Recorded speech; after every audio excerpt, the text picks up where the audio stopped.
This week on Jerusalem Dateline, Israel shoots down a Syrian fighter jet in its airspace as the Syrian civil war rages near its border. And the U.S. and Iran ramp up a war of words. Plus, American pastor Andrew Brunson is moved out of a Turkish prison and into house arrest. But President Trump says it's not enough. Set him free. And hundreds of Jewish people from around the world make Israel their new home.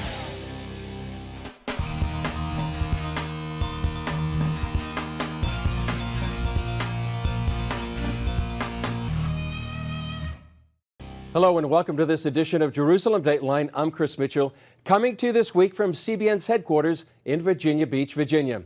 Israel carried out airstrikes against Syrian positions after 2 rockets launched by ISIS landed in the Sea of Galilee. The rockets were intended for Syrian targets. This after Israel shot down a Syrian fighter jet over Israeli airspace, and Israeli forces remain on high alert as the war inside Syria rages on the Golan Heights. John Wagi has more from Jerusalem. Israeli Prime Minister Benjamin Netanyahu has made sure that Russian President Vladimir Putin knows where Israel's red lines are in Syria. And one of them is the Golan Heights, where Syrian jets are moving way too close for Israel's comfort. Our air defense system identified a Syrian Air Force jet that took off from the T4 Syrian Air Force Base and penetrated Israeli airspace. This is a gross violation of the 1974 Separation of Forces Agreement with Syria. I have reiterated and made clear that we will not accept any such violation. Israel is concerned about Iranian-backed forces in Syria and wants Russia to keep both Syria and Iran, 2 clear enemies of Israel, far away from the Golan border. Russia sent its top general to Jerusalem this week for still more negotiations. The Syrian pilot was reported killed in Tuesday's incident, a casualty of Syria's move to oust rebel Sunnis from the Golan. All this week, Israelis have been shaken by rocket sirens from the northern border with Syria to the southern border near Gaza. Now it appears the government is ready to spend billions of dollars to bolster the country's air and missile defense systems. The Syrian jet pilot may have strayed into Israeli territory by accident, but Israel's UN ambassador Danny Danon explained Israel can't take chances. When we see a fighter crossing the border and we try to contact a few times and we get no response, the only thing we can do is to protect our civilians. We cannot wait to see what are the real intentions of this fighter. That's what any other country will do. We will not allow anyone to breach our sovereignty. We will not allow the Iranians to build their bases next to our borders in the Golan Heights. Both Israel and Syria say they're not in a hurry for war. But if Syrian President Bashar Assad doesn't heed Israel's many warnings to stay away from the border, the situation could escalate quickly. John Wagi, CBN News, Jerusalem. A Palestinian terrorist stabbed an Israeli man to death and wounded 2 others in a Jewish community outside Jerusalem. One of the victims from the settlement of Adam shot and killed the 17-year-old attacker. He was from a nearby village. And security officials conducted night searches for more terrorists but found none. Witnesses say the attacker leaped over the community's fence and ran through the street looking for victims. Israeli forces had already been on guard this week near the border with Syria and in the south near Gaza. Now they'll be on alert for more incidents near Jerusalem as well. Well, it's being called Fire and Fury Part 2. President Trump is taking to Twitter to address threats from Iran. Amber Strong has the story from Washington. A war of words erupted over the weekend between President Trump and Iranian President Hassan Rouhani. Rouhani sending this message Sunday: America should know that peace with Iran is the mother of all peace, and war with Iran is the mother of all wars, Rouhani said. One newspaper reading, Mr. Trump, do not play with the lion's tail. Wasting no time, the president firing back late last night. Never ever threaten the United States again, or you will suffer consequences the likes of which few throughout history have ever suffered before. We are no longer a country that will stand for your demented words of violence and death. Be cautious. The battle between the U.S. and Iran reignited after the administration's decision to depart from the Iranian nuclear deal and reimpose sanctions against the regime. The fact is, this was a horrible, one-sided deal that should have never, ever been made. Israeli Prime Minister Benjamin Netanyahu praising the administration's tough stance. For years, this regime was pampered by the powers, and it is good to see that the United States is changing this unacceptable equation. Speaking before an Iranian-American group in California, Secretary of State Mike Pompeo criticizing Iran's leaders for oppressing its people and ignoring their needs. The level of corruption and wealth among Iranian leaders shows that Iran is run by something that resembles the mafia more than a government. And in Iran, months of protest over economic hardships and frustration with leadership. The proud Iranian people are not staying silent about their government's many abuses. And the United States, under President Trump, will not stay silent either. The U.S. has vowed to back the Iranian people. Amber Strong, CBN News in Washington.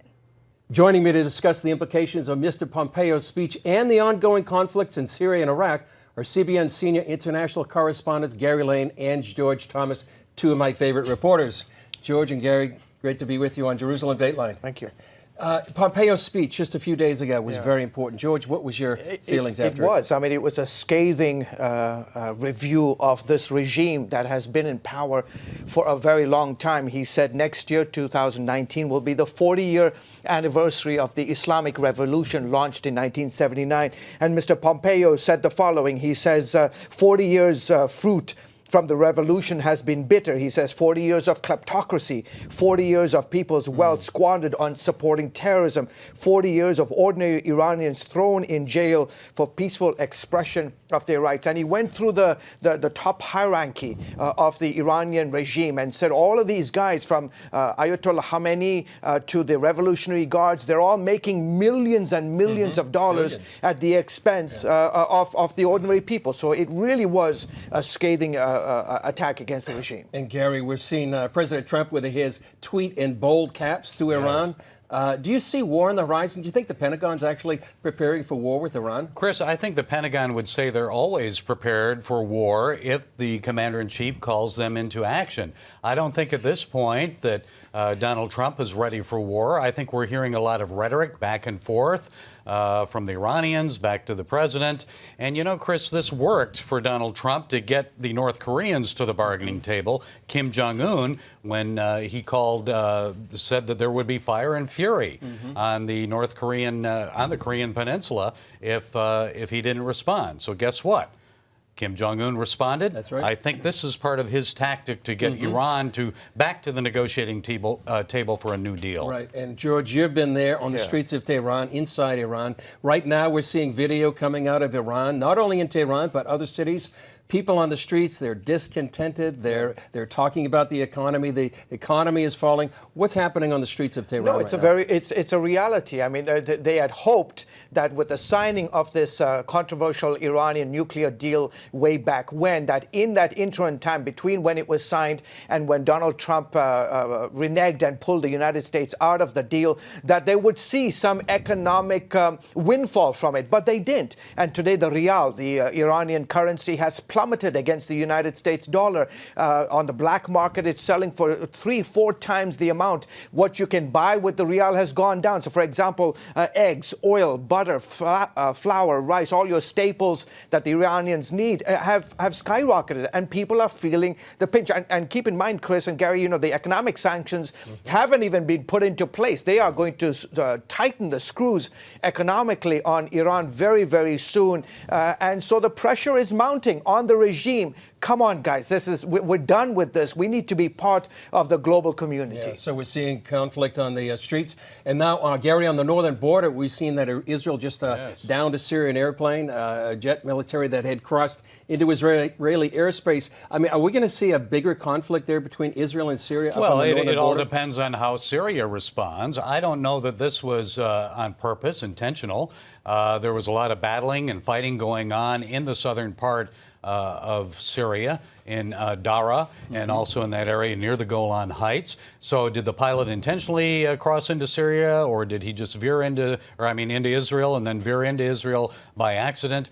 We don't know for certain, but we do know for certain that Israel will not tolerate any incursion into their territory, and that's why they shot him down. George, final question to you. Do you think, one of the red lines for Israel is they want Iran's military presence out of Syria, and that's a red line for them. They're talking to Vladimir Putin about that. They're talking to the Trump administration.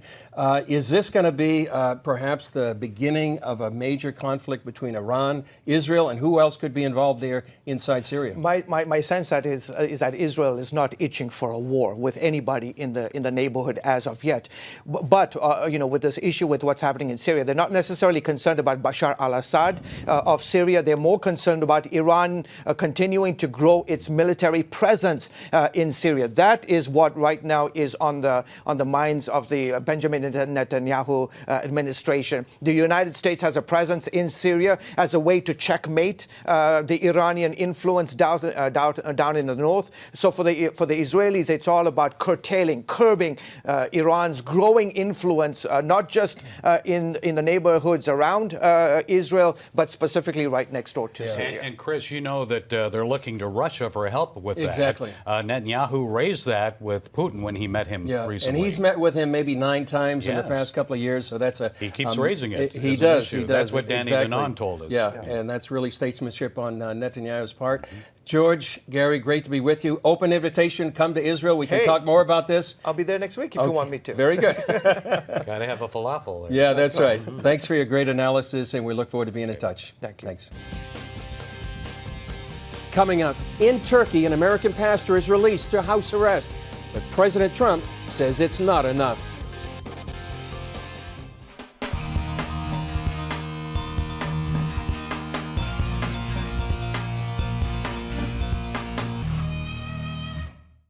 President Trump threatened NATO ally Turkey with large economic sanctions unless detained American pastor Andrew Brunson is freed.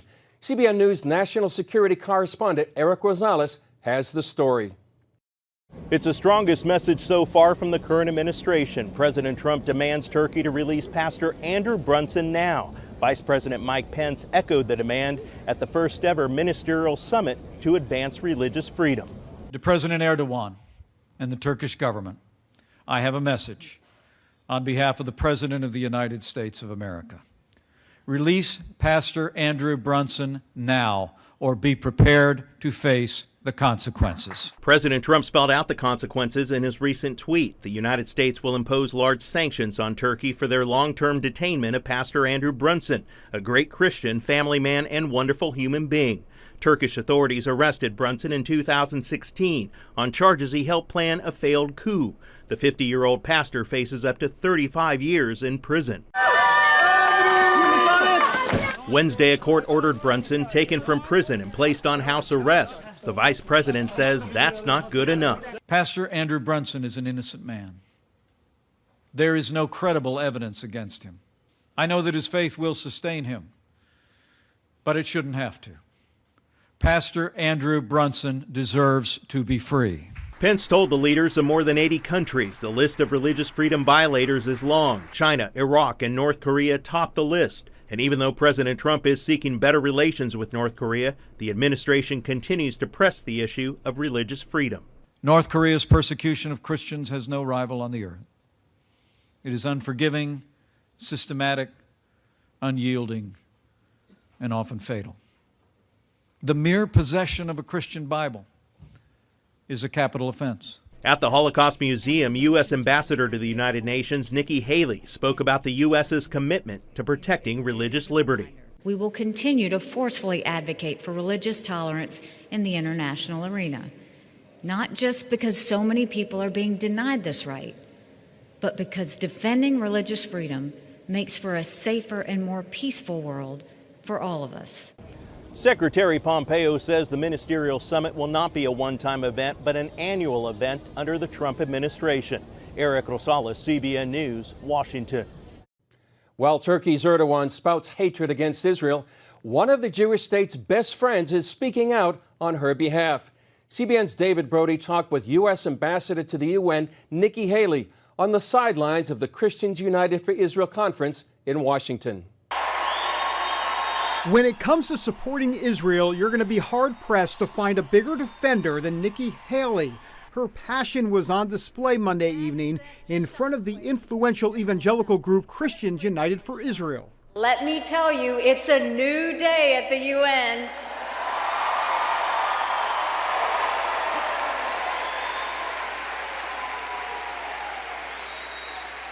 From now on, every country knows that the United States will not just block anti-Israel measures, we will shine a light on those who are responsible. There won't be any more free passes for those who bully Israel at the UN. Haley's time at the UN has been marked by a full-throttle defense of Israel. In an interview with CBN News, she expressed excitement to see that the hard work is beginning to pay off as skeptical UN members begin to see the anti-Israel terrorist group Hamas for what it is. The idea that we could get the majority of the General Assembly for the first time to even acknowledge that Hamas is an issue was a fantastic win. Haley also sees a winning team in the support evangelicals have shown Israel for decades. When you look at the anti-Semitism, you look at all of the harassment that they're getting around the world, you do feel for them because you know these are good people trying to live a good life that are in a dangerous region. And I think that Christians United, they see that for what it is. She's also calling out certain United Nations bodies and their questionable decisions. The Human Rights Council is a farce. She got the U.S. to pull out, calling it full of hypocrisy. What we've said is you've got serious human rights abuses, whether it's in Venezuela, whether it's in Iran where they're protesting their regime, whether it's in Nicaragua, and they're doing nothing about it. The phrase doing nothing is not in Ambassador Haley's vocabulary. Since day one, you've gone in there to shake things up. How tough has that been? Every day I put on body armor because I know there's going to be a fight. I'm just fighting a different thing every day. Often on that daily agenda, Iran, Russia, and dealing with North Korea. Do you think they understand the message that what denuclearization means to the United States? I think that North Korea understands the message. They just don't like to hear it. We're not going to loosen sanctions. We're not going to do congratulatory statements until we see actions to stand by their words that they're going to denuclearize. And I think they've got some soul searching to do. On the Russia front, she's okay with President Trump talking to Vladimir Putin, even in private, despite some of the criticism. He did that with Kim. He's done it with other leaders. He did it with President Xi of China, and that's just his way. He feels like he can get more out of them if he goes one-on-one like that. It's his style. It's the way he does it. You can't get to the end of the other side if you don't have those conversations. Despite the appearance of friendly talking with Russia, she makes one thing perfectly clear. We don't trust Russia. We don't trust Putin. We never will. They're never going to be our friend. That's just a fact. Iran fits that category as well, especially after its president, Hassan Rouhani, warns Americans that a war with Iran would be the mother of all wars. Iran has made or has received their legitimacy by rhetoric. It has the Europeans and everyone that was involved in the Iran deal scared of what they might do. We don't fall for that. The world is indeed a dangerous place, and it has Nikki Haley keeping the faith. We just have to keep doing our part, and we have to make sure that we're being true to ourselves, true to our values, true to what we believe in, and not compromise on that. And I have faith it's all going to work out in the end. David Brody, CBN News, Washington. Up next, hundreds of Jewish people from around the world choose to make Israel their home.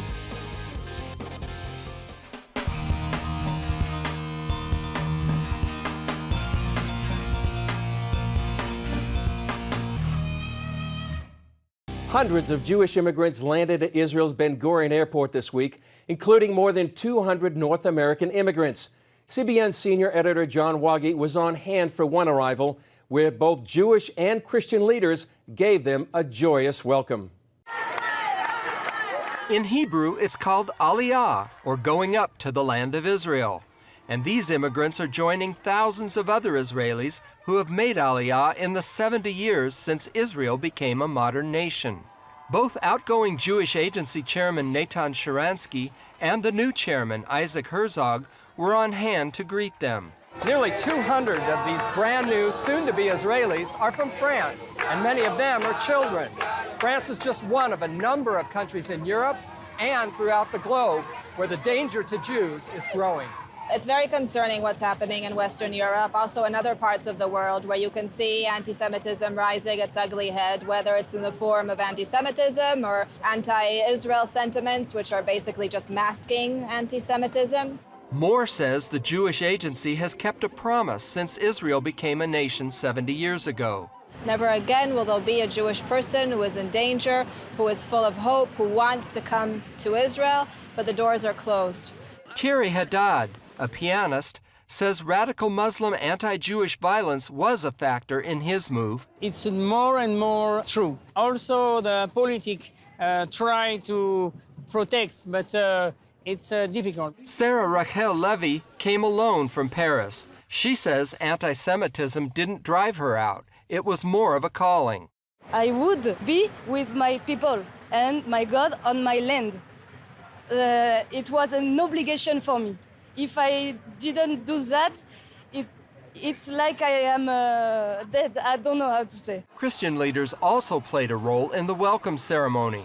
They've been helping Jewish immigrants get to Israel for decades. Why?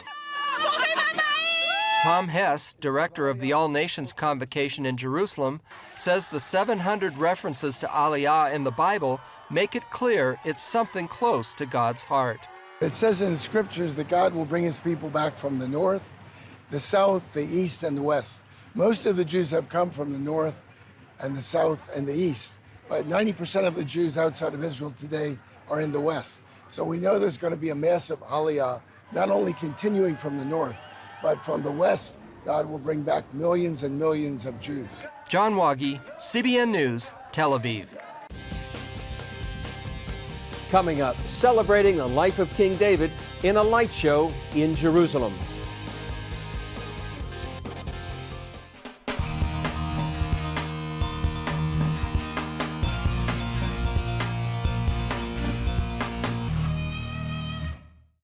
That's all for this edition of Jerusalem Dateline. Thanks for joining us. Remember, you can follow us on Facebook, Twitter, Instagram, and YouTube. We'll leave you today with sights and sounds from the life of King David, part of a new light show at the Tower of David Museum in Jerusalem. I'm Chris Mitchell. We'll see you next time on Jerusalem Dateline.